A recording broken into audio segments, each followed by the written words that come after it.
July 2024 saw the Sierra Foothills Amateur Radio Club hosting its 4th annual Hot RF Nights event, with the weather providing an unwelcome emphasis on the word hot this year.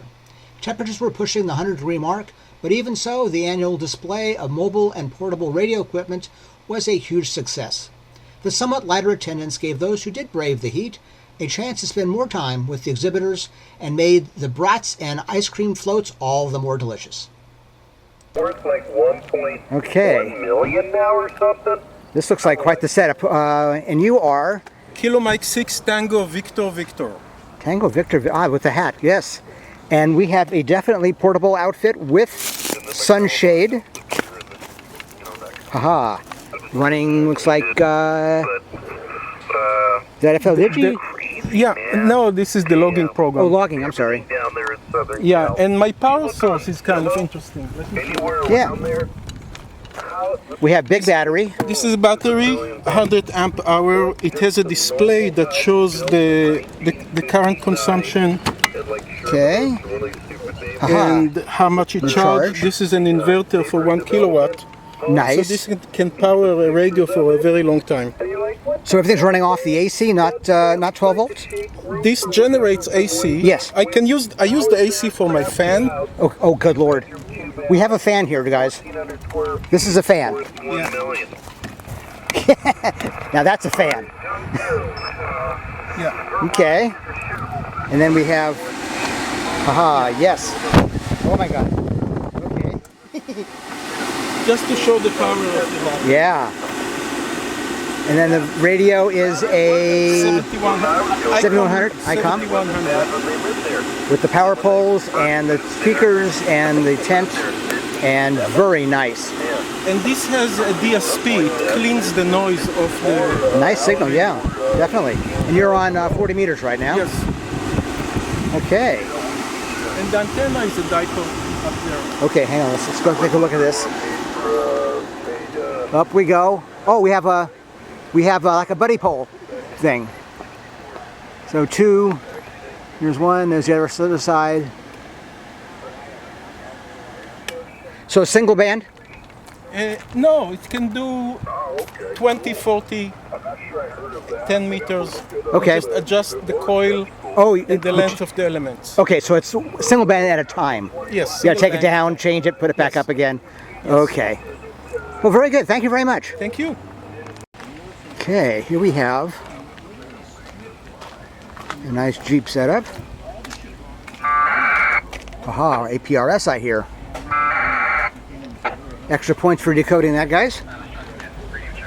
And we have the camper van setup. He just bought $1 million home. With the radio. 991. And the back. We're all set for camping here, I think. Say hi to Who do we have here? Hey, Greg. This yours? No, it's Larry's. Larry. KB. Explain what you got. Well, it's a Smitty built trailer, but it has nothing to do with Smitty. Zero. But Okay. it's a Smitty built trailer, and it's mostly made for camping, which I do every year. But it's perfect for the SAC Aries and Sharp team that I'm on. Okay. And so I can go out places, and I can stay here for hours and hours and hours, and you could even sleep up on top. It's a king size bed up there. And Nice. and then I got a National Una refrigerator freezer there that was Oh, the silver thing? it's designed in Africa, and it was for delivering medicine out in the country. So Okay. it's a very, very rough, and it freezes things just incredible. So you can have ice cream anytime, and it's a really fun unit. We're having ice cream later on. I know, so, I'm gonna be over there. So you're all set. I Yeah. am set. Okay. Yeah. And then All right, Brian, so- you've got a setup over here. Greg, I'll show you my rig. So this is my Lexus GX. So I got my radio up front. This is the battery that I built, and I'll be one day doing a presentation on the building of this battery box. So yeah, this is my mobile battery. Okay, you got pieces in here. I see a solar charger. Solar charger. I can hook up an inverter if I'd like to. Okay. You got a monitor, I guess, back there. Temperature monitors. Okay. That'll turn on fans Oh, when okay. it gets up to a I certain recognize temperature. those. Yeah. And then all my inputs are right over here to the right. So I Okay. can plug in Anderson power poles. Right. I've got input for USB. And of course, you can turn on some lights too. So I'll go ahead and turn it on so you can Nice. see. Okay. So it's 100 amp hour. You could go hours and hours with And a battery monitor. radio. Yeah. Okay. Battery monitor. Very nice. Yeah. And let's see, a 20 amp MPPT. So you got panels? The solar can charge at 20 amps. Right. Yeah. Yeah. I have the same one. Yep. I don't have a solar yet, so that's the next step. I do have a rack that I installed on my rig, and I'll be putting a solar panels up charger on top. Goes on top there. Yeah. Exactly. Yep. So you realize though you can't park under the trees once you do that. You're condemned to be out in the sun. You're absolutely right. So the goal is to have a solar charger when we go out camping, and I'll be able to charge the battery while we're on the road. Oh yeah. And keep it charged. So wires will come inside, and then you can it's sitting and then stowed. I can set up and put up my rig. And nice. work. And then we have antenna. We have a pole. Just a basic with, Slim Jim antenna that I'm running off of just a 2-meter demo radio today. So I see the ladder line going up. Where's the other part go? It's just right here. It's just a simple J-pole. Oh, I'm sorry. Antenna. That's not the feed line. That's the antenna. That's the antenna. Okay. Yeah. Okay. It's just a basic one to show the connection. So. Okay. All right. Thank you very much. You got it. Thank you. Mike. Hi, Greg. This looks familiar. That's going to be good. Come on, Yeah, I'm pinging APRS probably all over the repeater right now. Okay. Well, I've got mine going over there, so we'll take a look at that in a minute. Good. And It's actually I got the Vero radio running at the moment. This is the FTM 400. Low power distribution, and this is to maintain voltage. Right, yeah. 13.8. And it's all off the car battery, or is it? Yes, the car battery. What I did on the Jeep is put in a dual battery system. Oh, okay. So it runs off the house battery. When the battery gets too low, then it'll shut off. So house battery in a vehicle this size is kind of weird, but yeah, I mean for yes, that it'll last me 2 years probably before I have to start it again. Yeah. Right now I've just got the APRS hooked up. Okay, we got a cable going up there. Oh, for the and the obligatory pie tin. Yes, well, this is actually a cookie sheet. Cookie tin. Okay. I put some Go board on the inside, bonded it in there so it's nice and rigid. Normally I bolt it to the rack. Okay. So if we're driving, I leave it up there. The mag mount is because trees have a tendency to sweep antennas off. Yes. And they reach out and grab them. that does well. Yeah. And then in the cab, I've got the FTM 400 here. right up on top. Yeah. And put a mounting track that's Metal Cloak makes. Oh, across the across the yeah. top, yeah. Oh, that's nice. Keeps the head out of the sun. You got all kinds of mounting points on it. Yes, you can literally mount it anywhere. I Okay. had stuff on the dash that got way too hot. Yeah. Oh, yeah. The dash would be bad place to be in the summertime. Other than that, I left the other radios home. Oh, okay. Thanks, Mike. Right. Yes. Okay. Start with who you are. Hi, I'm Anders, NR6H, and I'm showing my 2 Go boxes. So boxes. Yeah, so I built Go boxes. This is generation 3, and this is generation 4. The first generation had a FT991 in it. The second generation had a X6100 Zygu. Now this guy has a Flex 3000 in it. Okay, that's So all the Flex, that's not the Flex 3000. Okay. The Flex 3000 is underneath here. There is an old laptop, because you have to have an old laptop to run the Flex 3000 because it's running on FireWire. So the challenge is to find a laptop that supports FireWire, meaning that the laptop have to be 2012 vintage or older. That's what I found on eBay right here. So that's my laptop for it, and it's got an external screen so I can run like digital modes and have the interface right there. And then I have a little quad bander, or actually tri-bander right there, the little QIT radio, just as a backup for listening to repeaters while I'm out in the field with this guy. Okay. This does not have a battery in it, so it's powered from a battery on the ground there. That just runs 12 volt into it, and everything in here is 12 volt except for the computer needs 19, so there's a little adapter for that there. But nothing moves it up to AC, obviously. So what's wrong with this one that made you do that one? Because I'm the tinkerer, I want to build more, right? So I wasn't really happy with the VHF UHF performance of that QIT, right? It's not connected to everything. So then I got the 7100, IC7100 here, which is the Shack in the Box radio, right? So this has all the bands, 160 all the way up to UHF. And it does all modes on everything, and it's all connected to a computer that's underneath here. So there's a little B-Link computer underneath here. This has a built-in battery, a 20 amp hour battery. Nice. It's got an external waterfall display that I tied into the 7100 through the IF there. So the IF of the 7100 comes out to that, so I get a full color waterfall. And then that's just a wireless keyboard and mouse, and then a screen is up here. And you got a tuner on this and one. that's this radio doesn't have a tuner built in, so I need an extra tuner there. That one actually has a tuner. That one's got the tuner in it. The Flex has a tuner built in. This does not. Both of these are 100 watt nominal, right? So and front-facing speakers on both of them. Plug in the headphones on the side here. And a separate display because the computer needs a display. Display for the computer. Yep, a little light there. Got a hotspot up in the corner, so I can be online if I need to for whatever reason. And, you're missing a Starlink. Well, I have the T-Mobile up there, right? So that's what that is. So this is a very basically all I need to do with this guy is to connect the headset and an antenna, and this is up and running, and I have about 4 or 5 hours of playtime with this before the battery. And you can feed DC into it if you need to. I can obviously, I have a solar charger, so I can put solar into it and run that. So there's so we have on the side here. We have and this here is for the that's not plugged in yet, but that's for the PTT pedal. So I have that right there. Yep. Cool. And then So very quick setup for field for park work. Okay. And then I want to make everybody aware of that July is Toroiditis month. So we have this disease of having to make more versions of different chokes and balance and transformers here. So that's what this is. My little collection of a few of them. Made these boards for Sierra Foothills. This particular one is a choke and 1 to 49 transformer there. So this is an NFED setup there. This one is what we use to build for the general class that we're running.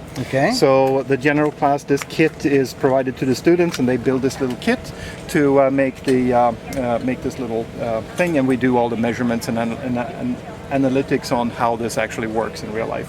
And then I have this assortment of other things that I built, everything from dual core 4-to-1s, chokes and balance, and so all of these have different purposes and have fulfilled different experiments. But this is it's a disease I have. Fight the urge. Stay away from toroiditis. Don't get it. Don't get too close to these things. But if you do get it, you know where to come. Yep, that's it. That's it. So I can fill that need. So thank you very much. All right, cool.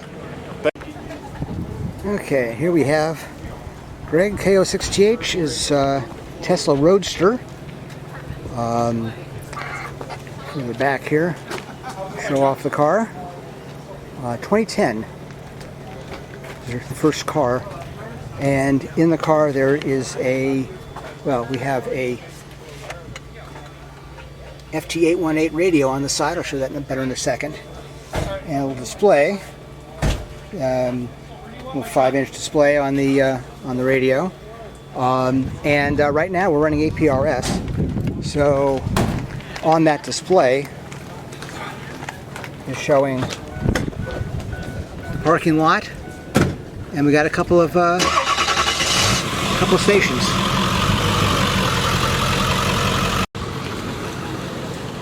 And then here's the radio. It's an FT818. It's a QRP rig. So a whole 6 watts, I think, on VHF, UHF, and HF. And right now the bands are kind of dead, but they have a vertical antenna, MFJ QRP antenna, or we can try an NFED up through the trees. I got that strung out. You can kind of see the wires there. That's the mobile installation.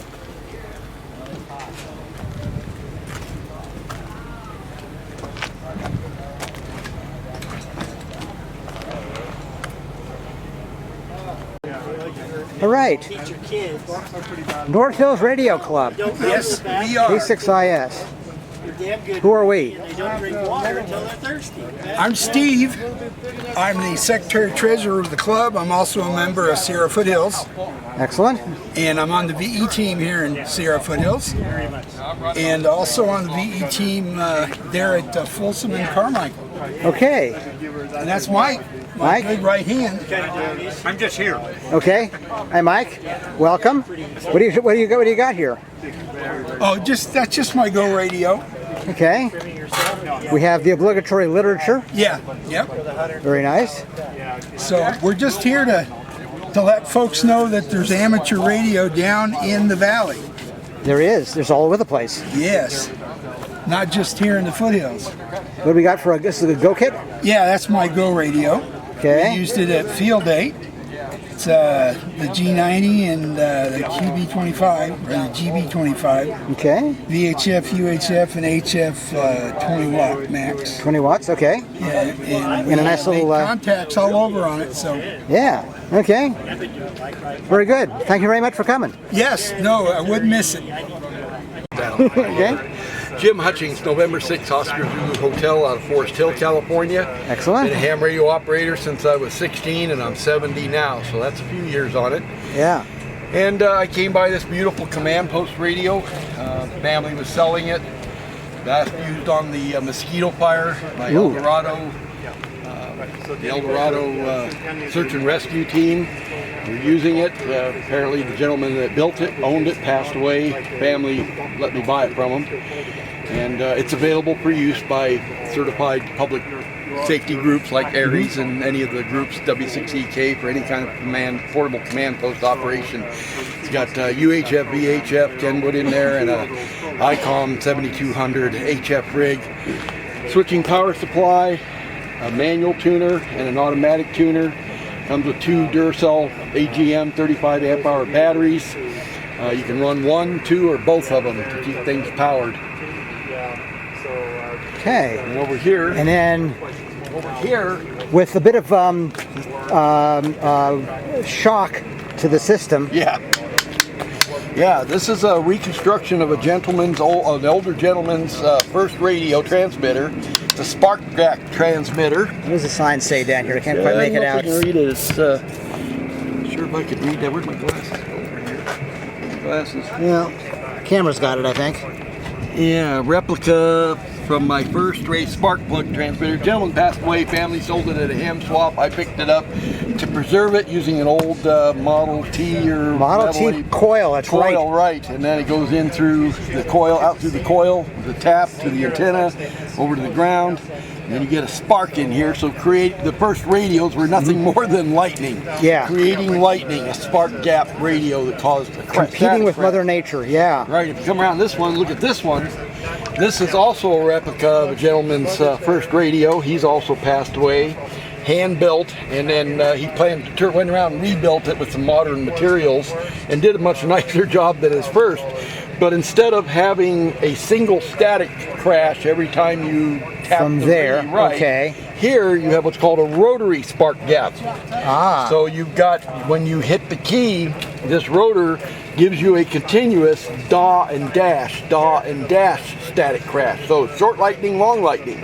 So this was a great improvement over this first. So that motor's running all the time. The motor's running all the time. As soon as you key down, okay, you create the energy out of this one actually runs off 110 volts, and it'll create a spark, but the spark's duration is as long as you hold the key down. Okay. So if you have the key down, you can make one long static crash, or you can make short ones and long ones. Well, if you hold the key down on this one, doesn't the spark keep going?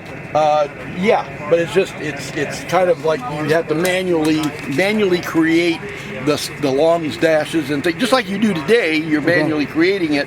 Whereas if the battery decides not to charge that coil well enough, then you start to lose it.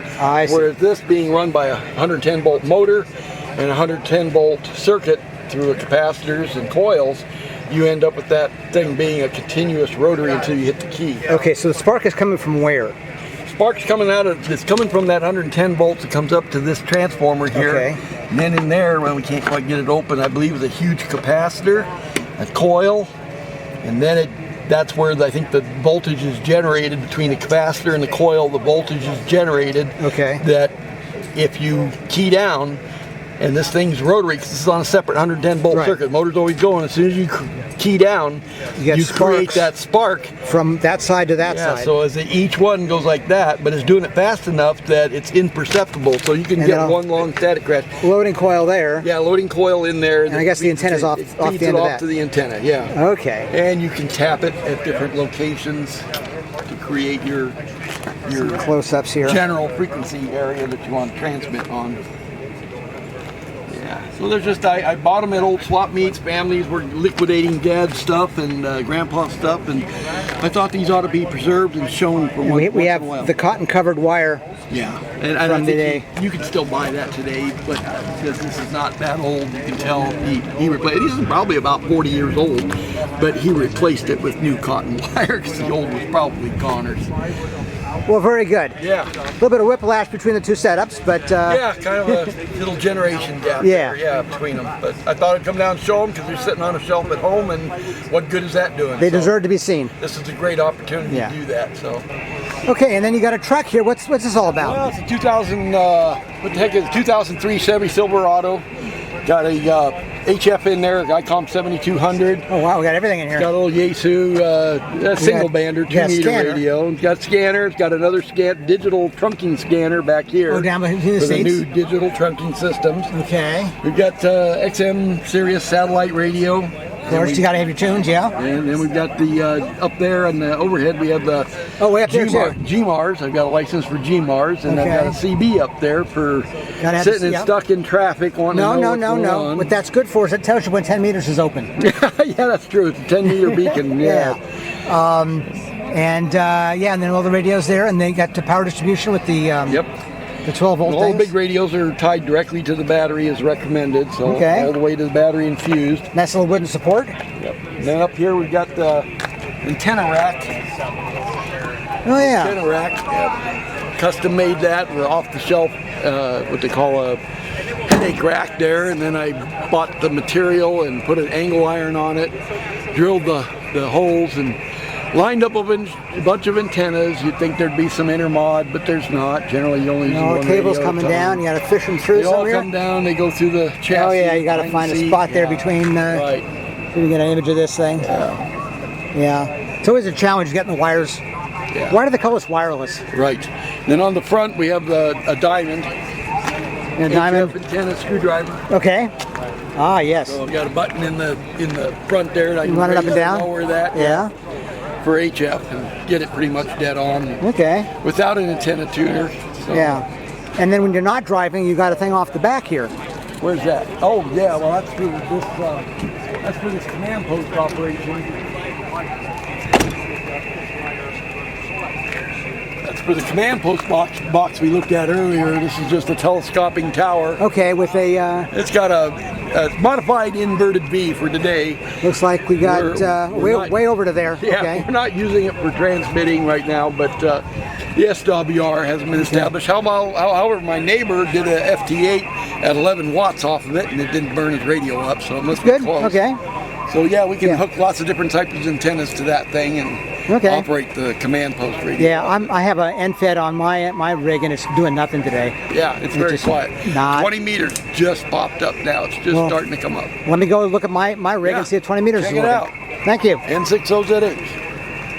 Okay, introduce yourself, and what do you got? Yeah, all right. My name's Anthony, K6YW, and I got today, it's just my, it's a simple mobile setup. It's very clean, so.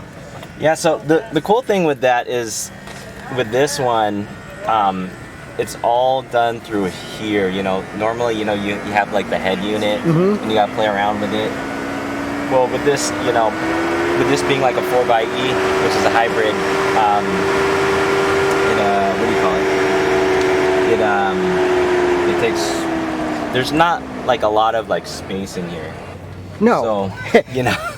So, Come by my car next.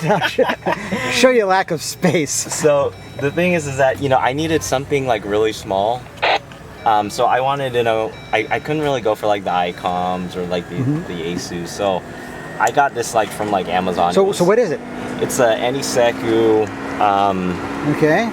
radio. It's the WP990. Okay.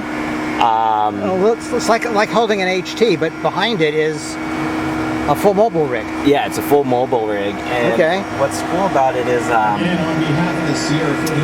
so I hardwired it. Fortunately, there's like a hardwire here underneath the yeah. Hang on a second. Oh yeah, sure. Okay. Okay. Got the microphone turned off. Okay. All right. So you're talking about it being hardwired in. So the radio is where's the physical radio? It's right under the chair, right under my chair. The seat. I don't know if you can see it from under there, but it's really small. Yeah. It's only maybe. It's only as big as this. Oh, okay. So I don't have it like bolted down or anything. It just sitting there. It just sits there. It's happy. So it's happy. So what I did was, this. I had to get an extension cord, yeah, of course. Because the stock one just wasn't going to do it. Yeah. So I put it here, and then it just goes under there. Okay. And yeah. Very good. So it's pretty cool, for those who doesn't have like a lot of space. Yeah. Because I didn't know until I bought this. Yeah. I was like, I know there's like other people, they had like CD right. bars. Yeah. Mike YMM has a mounting rack across the top. Yeah. Yeah. But I didn't want to go that extreme yet, so it's like I just wanted something like compact. Yeah, you'll get there eventually. And good enough. So what do you do for an antenna? So my antenna's right here. Aha. It's just a 40 antenna right now. It's the tram. Up to here. Yeah, it only goes up to there. It's like 18 inches. Okay. I think later on I want to get something a little bit longer. Yeah. But the short ones it's pretty good. Like if you take it off road, it doesn't hit a bunch of stuff. Right. So. Yeah. Okay. But yeah, it's just got like this mount here. I forgot what it was. Yeah. And then you snake the cable in there. You snake it through there, and then there's like a little goes through the firewall through this like little metal grommet. Right. Did you drill a hole for the grommet, or no? You found one. No, I found one where it's just rubber. Okay. And so I just pretty much like just punched a hole through that rubber piece, and then put that little. Slide it on in, yeah. Yeah, I put that little thing there because this one right here, I believe it's from Midland, and it's the one where you could remove. What's that? The SO239. It makes it a lot skinnier so that you could actually fit it through. Okay. So that's one of the reasons why I got that. So yeah, it's pretty good. For something nice and compact. I'd say it does the job. So yeah. I'm happy with it. Very good. Well, thank you very much. Cool. Thank you. So here we have Mike. Yep. Here we have N6 TWW. And what do you got here, Mike? Okay, so I have 3 radios in this car. I've got a 220 megahertz FM. Oh my God, 220, and for real? Yes, and I have a dual band UHF VHF Kenwood TMV 71A. Oh, good, yeah. And also I have an ICOM IC 7000 UHF VHF 6 meters and HF all mode. Okay. So wow, and then yeah, okay. So those are the control heads. And the display there is the display is basically my GPS that's extra. Okay. I like this version better than the one that's in the truck.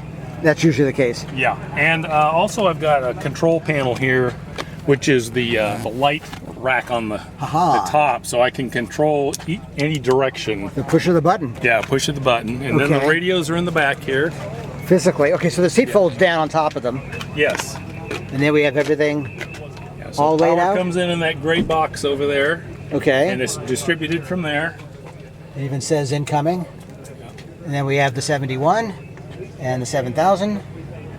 An antenna switch for dummy load, or we have other. I have a Scorpion antenna on the back, motorized screwdriver type antenna. Plus, I've got a 6 meter standalone whip up on top. Okay, so we have all kinds of porcupine up on top. Okay, there's the screwdriver. Plus, I've got a 100 watts solar panel up there, which I take this camping. Yes. Inside, I got a. Okay, so this motorized antenna. Yep. 80 through 10 on a big old hitch here. And then up on top is the solar charger, and 1, 2, 3, 4 antennas. Plus, I brought, and I don't have this hooked up currently, but this is my home brew 2 meter and 440 horizontally polarized for sideband. Ah, yeah, everything else is vertical. Good point. Right. Yeah, okay. And then the solar panel charges a separate battery? There's a battery in the back. Okay. And right now I just have a marine battery mounted back there, but I'm putting together a lithium battery pack. It's right there. Right down, someplace down there? Yeah, and there's a solar charge controller down there, plus a little inverter, which Okay. I'm going to have a bigger setup later on. Okay. And how big is the, so you got a 100-watt panel. Yeah. And batteries how big? This battery is just a regular marine battery, but I'm going to have a 100 amp hour lithium ion, and I have 2 other solar panels like this. So it's a 200 watt setup, and it folds up like a suitcase. That Okay, I built. you can just put that on the side, on the ground. Yeah, and I can tilt it or whatever angle I want. Right. All homebrew. Very nice. Thank you. Thank you. Okay, introduce yourself. Hi, and I'm Tim Thorson, KD6HOF. Very good. And what do you got here? So this is our Project M topper camper, very lightweight. Project M. Project M. They're based in Woodland. Okay. And so it's only 420 pounds. So I wanted something really lightweight, but allowed me to have a lot of stuff with me because this is basically my ham shack on the road. Okay. And I've done little upgrades as time goes on. Oh, I see. This is just like a camper shell sits in the back of your pickup Basically, truck. yeah. Got it. Okay. Yep. So got it's it. very light. It's very lightweight. I added a few things. I added some cabinetry in there. There's 2 pull-out cabinets that are 3-foot cabinets that hold my bins for Nice. cargo. Yeah. And I also added the cabinetry. Before it over was there. just stock. Mm-hmm. And on the right side, I'm in the middle of making that one, and I've got the baseboard in, but I've paused on doing that. So Okay. You got a very nice bed dish thing across the back. yeah, that's a futon that'll pop up, and the bed is up top. When this pops up fully, it's another 2 foot. Oh. And so you can fully stand up in there. I'm 6'4", so I've still got. Okay, extra so this thing, what moves? The whole thing goes up? So let me show you here. So there's latches that disconnect Okay. all the way around. There's 3 on this side and 3 on that side. Okay. And then the struts here. Okay, so it's just the very top part goes up. Exactly. With netting around it. Exactly. It's okay. basically a pop-up trailer. Yeah. But it's a camper version of it. So. Okay, let's let a nice little breeze come in and hot air out. And I did opt for a max fan in the back, so that's remote controlled. And I've got 300 watts on the roof, and the ham additions. Okay, so we have. I've got a Titan telescoping flagpole. And we're doing the on stand. Yeah. Okay. And that goes up to 25 feet plus another 10 on the painter's pole. Okay. And then of course I got tracks, traction tracks, for mud and snow and ice. I basically just use them for leveling, basically. Okay. And these were going to be water tanks, but I'm going to take them off because I have internal that I'm going to be doing here. Okay. So I've got mounted in the center console ICOM 7300. Okay. And on top of that is the faceplate for the ICOM 2820. That's a dual band, and it does D-Star. And what is that thing hanging down from the ceiling? This right here? Yeah. That's a flashlight. Oh, okay. Yeah. So this does not come off. This magnet is so strong. Okay. And this is for night operations. I even have a little red filter on this thing. Okay. And it just stays there. I don't take it down. I just drive with it, and it doesn't go anywhere. Okay. So. And then we have the steering wheel table, which is. That used to be basically the back of the third seat in the middle. So the seats forward, or the back of the seats forward, and the radio is mounted into that because the headrest is removed, and I use the studs as mounting points for the radio. Okay. And but then this is. And then this is cantilevered onto the the steering wheel. So for operations, I just put that there. I put this on here, and I'm only really connected to the radio through Bluetooth. Yeah, Bluetooth and I'm sorry, a USB. Right. And that just plugs in, and I also have a power that goes there, so I can keep running endlessly. So USB charging. Yep. And I can operate that. The newest antenna that I added on was the ATAS 120 screwdriver antenna. That's from Yaesu. And if we come up top, I'll show you how that's mounted. You'll see it's up here. I got my 220/440 in the back. Okay. And I also have it mounted with an actuator, so when I hit a button, it will start to go down. Aha! And so when I'm traveling, my profile, I'm such a low profile, I can go through trees or boony crashing. Except for that guy. Does he come down? No, too? I can pull that down manually. Okay. I stand on the tailgate and I pull that one down. Okay, that makes sense. So that one's a manual. I didn't put anything on that. So. Okay. Yeah. So. Okay. Yeah. Very nice. Yes. Go anywhere, literally. Yep. And you can be out there for a couple of days, and I can go boony crashing, dry camping, and for a week and a half or so, and I'm okay. I've got everything I need. I got communications and water and power and everything, so it's ready to roll. Very good. Thank you. Thank you. Outside shot here. Alameda County. You've been invited inside. When I heard that get down, then I realized. So introduce yourself, and what is this? Ron Douglas, Alameda County Sheriff's Communications Team, or ACs, or volunteers. This is our comm band. And we have radios. We have radio. We have many radios. So we've got the first two radios up there. One is to our VHF repeater, and the other one's county radio. And anyway, so those are dual head radios, so that we can use them when we're driving the van. So oh, okay. So you have four heads down. I see. Yeah, down there they got separate. Okay. Yeah. Tri-band radio, low band, the CHP, another VHF radio, another low band. We've got a T1, not T1, the D-Star, okay. 1.2 meg. We've got a HF there. Yeah, 10 meters right now. Okay. And actually, right up here, I've got Alameda County Dispatch 1, we can still hear them clear as a bell. Wow. Up here. We got one Marine and one air band. Okay. And we obviously have a camera outside looking at our control center there. And I don't have it zoomed in all the way. That's okay. No, we're good. I can, if I zoom it in all the way, come on, get over there. We'll just zoom out a little bit. And it's point tilt zoom. Yeah. So we got a little bit of everything. And most importantly, you have air conditioning. Yes. Nice in here.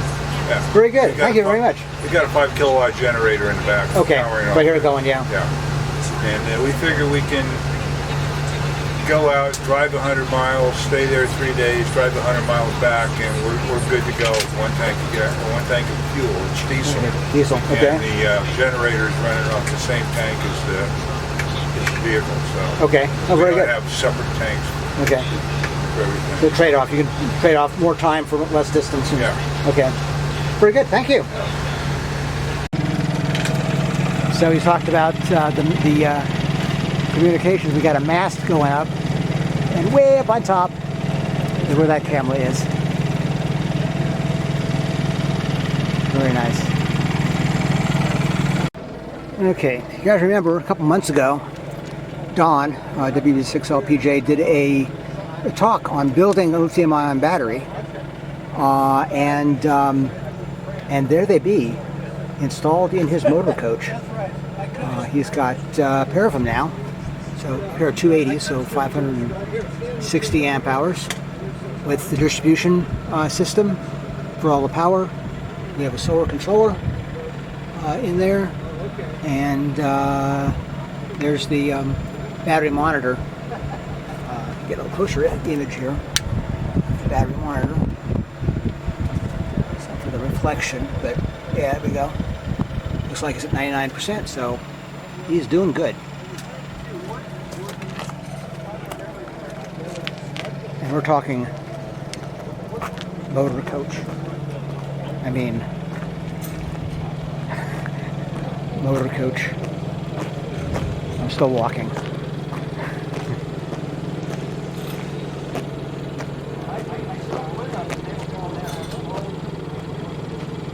Yeah. Hang on. Okay. What do you got here? We have ice cream floats. We have root beer flavored. We have orange creamsicle flavored, and they are absolutely delicious. They are. I just had one. Got the whole crew here working it out. Okay. We got scooping Isaac assistants, over here. and we have And the pouring assistants. Yes. Very good. Thank you. They are indeed wonderful. Introduce yourself and what do you got here? So I'm Scott. I'm with the Placer County Aries KM6 RFB. This is a portable WinLink system, minus the computer. Basically, it's an Alinco DR135 running an Alinco REM board as a sound card. This is basically the heart of it. And this is just some extra communication stuff. 2-meter dipole. Okay. Oh yeah. I have a couple other antennas in here.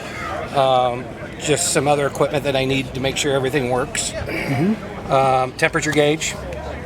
And then this is my communications kit for troubleshooting, building network cables, doing what I need to do out in the field.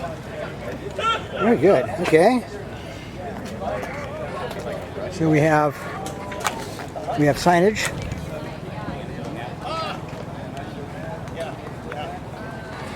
Very good. Thank you. That is now set for WinLink. And you've got a battery-powered radio to immediately hook your computer up to. Yeah, that's great. Yeah, so this gives me the ability to do, and I've already tested it on here. This is the new version to DigiRig. I don't think I've got the old one didn't have all this, but this is the new one. This runs about $34. I'm taking notes.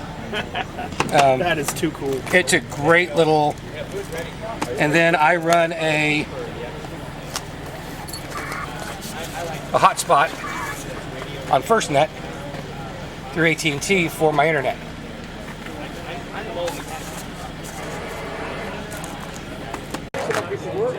You here? We're here. Introduce yourself and what is this? Basically, this is the El Dorado County Amateur Radio Club, and also Aries. We're supporting both. Okay. And this is. And you are Mike. I'm Mike. I'm actually the El Dorado County Aries EC. Oh, very good. Very good. So this is your comm van, I guess? Yep, it's our comm van. We did mobile operations out of here for Caldor Fire. Oh, okay. And then we've done some upgrades to it. We've done some flooring and some other work on the inside to clean it up. But we're still working on it. Running some Go boxes traditionally because we work with people like the fire service. Show us the Go boxes. They can get on there and override when you do. This is actually my Go box here. It's a 2-meter 77-meter box. It's got an ICOM 2730A in it. 30 amp hour battery, LiPo battery, DC to DC. Okay. On it, but I've got every connector known to mankind. Oh yeah. On all sides. And you need the DC to DC even with the lithium. Even with that thing is, if I'm running someplace, I don't need it. I can run several days with this. Okay. But if I need to charge on the go, I can plug this as a cigarette lighter plug. Yeah, and that you need the DC to DC for. You use that to charge it. Yeah. Okay. Oh, I see. Okay. So it's a charger. What's that? It's a charger, basically. It's a charger. Oh, okay. Yep. Some people use that to regulate the power. And even the 2 Like on a lead acid, you want to have 13.8. You're not going to get at that. So I get my 13 plus out of that battery lithium, on a regular right. basis. Yeah. But this actually helps me clean up power coming through because everything gets cycled through the battery. Okay. On this end here. Very good. But I've got USBs, I've got temperature gauges, I've got voltmeters, I've got the new 4.0. Okay, and good old Andersons. Good old Andersons on this side. Even my connection for my Anderson is flipped horizontal versus, vertical versus horizontal. So you can't plug this into there. So it keeps you from plugging it into the wrong place. From backfeeding it.